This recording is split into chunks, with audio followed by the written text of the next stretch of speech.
कारण आना हुआ? सर एसएसपी ऑफिस आने का कारण है, मैंने फरवरी में शादी.com पे अपनी एक प्रोफाइल बनाई थी, रजिस्टर्ड किया था। उस पर मुझे मेरठ का एक लड़का मिला जिसका नाम राहुल अग्रवाल है। वो यही सूरजकुंड न्यू हनुमानपुरी का रहने वाला है। उसने मुझसे नॉर्मल बातचीत करी, नंबर एक्सचेंज, फोटो एक्सचेंज, सारी चीजें हुई। उसके बाद वो 6 अप्रैल को मुझसे मिलने दिल्ली आया सुबह 6 बजे। वो मुझे 6 बजे सुबह मेरे घर के पास ही मिला और उसने मुझे वहां से पिक किया और वो अपने साथ मुझे मेरठ लेके आया, ये कह के कि मैं तुझे अपने रिश्तेदारों से मिलवाऊंगा। फिर उसने मुझे अपने भाई से मिलवाया और यहाँ से उसने अपने भाई से मिलवाया और फिर हम थोड़ी देर वहाँ पे बैठे, बातचीत की और फिर मैं अपने घर चली गई। इसके बाद थोड़ा ट्रस्ट बिल्ड हो गया था। उसने मुझे फिर 19 अप्रैल को बुलाया, फिर वो सेम चीजें, बातचीत हुई, मिले हम नॉर्मली और फिर मैं अपने घर चली गई। अब इतनी 2 बारी हमें मिलने के बाद मुझे उसके पे ट्रस्ट हो गया था काफी ज्यादा। फिर उसने 2 मई को मुझे मेरठ बुलाया और मैं मेरठ पहुंची थी शायद रात के टाइम पे। उसने मुझे बोला कि चल ठीक है, बातचीत करेंगे, खाना पीना खाएंगे। एक होटल में उसने मुझे रूम दिलवाया, ये कह के कि तू आज नाइट स्टे कर ले, कल मॉर्निंग में तू घर चली गई हो।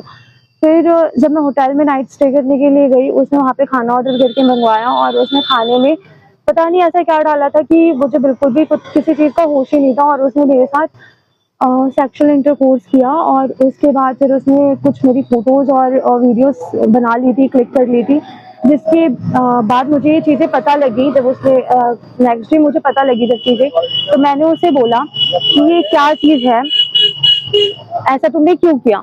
तो वो कह रहे कि यार शादी तो होनी थी, कल भी होनी थी, आज भी होनी है, शादी तो मैं करूंगा ही, इट्स ओके, कोई बात नहीं, मैं ये सारी चीजें डिलीट कर दूंगा। और ऐसे करके वो मुझे कंटिन्यू इन्हीं सारी चीजों के लिए फोर्स करता रहा, बुलाता रहा मेरठ।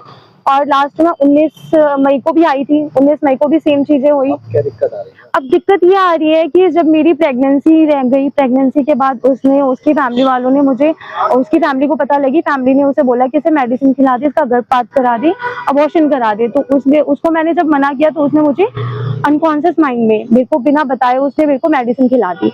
और जो स्टिल मेरी वो जो प्रेगनेंसी थी वो अबॉर्ट हो गई एंड स्टिल मुझे अभी तक ब्लीडिंग हो रही है। और इस केस में भी जब मैं सारी चीजें लेके उसको बोलने गई कि भाई अब क्या करना है तुम्हें, तो उसने मुझे बोला कि हम शादी करेंगे नेक्स्ट डे। ये बात है 17 मई की। 17 मई को फिर मैं यहाँ पे रुकी थी होटल रॉयल इन मंगल पांडे नगर में। वहां पे जब उसने मुझे 3 दिनों तक रुकवाया, मंगलवार, बुधवार और शुक्रवार। शुक्रवार को जब मैंने उसे बोला कि 3 दिन हो गए तो अभी तक शादी नहीं कर रहा, तो बोलने लगा कि आज वकीलों की हड़ताल है, कोर्ट बंद है, हम कल शादी करेंगे। फिर इतने में उसके पूरे परिवार को पता लग गया कि मैं मेरठ में ही हूँ। उसके बुआ के घर पे उसका पूरा परिवार वहाँ पे इकट्ठा हुआ। उन लोगों ने मुझे आश्वासन दिया कि वो नेक्स्ट डे सैटरडे को मेरी शादी करवा देंगे उससे।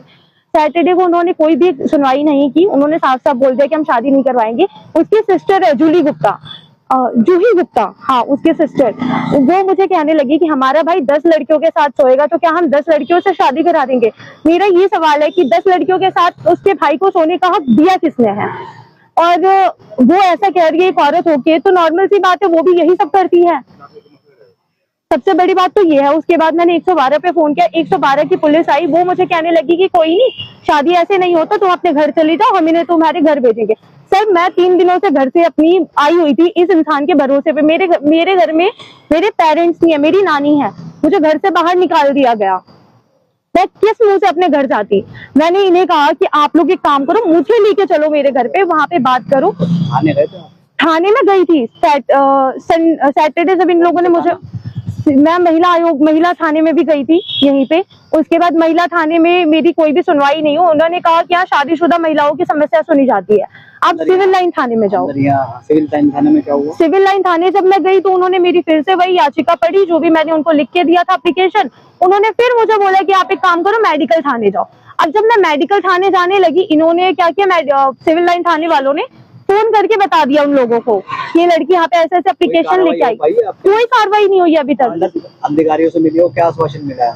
उन्होंने मुझे यही बोला है कि आगे इस पे कार्रवाई की जाएगी। उन्होंने इस पूरे मसले को पढ़ा है और उसके बाद इस चीज को सिविल लाइन थाने को भी ट्रांसफर किया है। मांग करते हैं आप? मैं चाहती हूँ सर कि मुझे इस चीज पे इंसाफ मिले।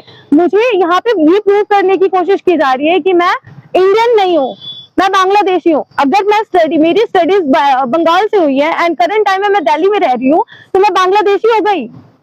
मुझे ये बांग्लादेशी बता रहे हैं।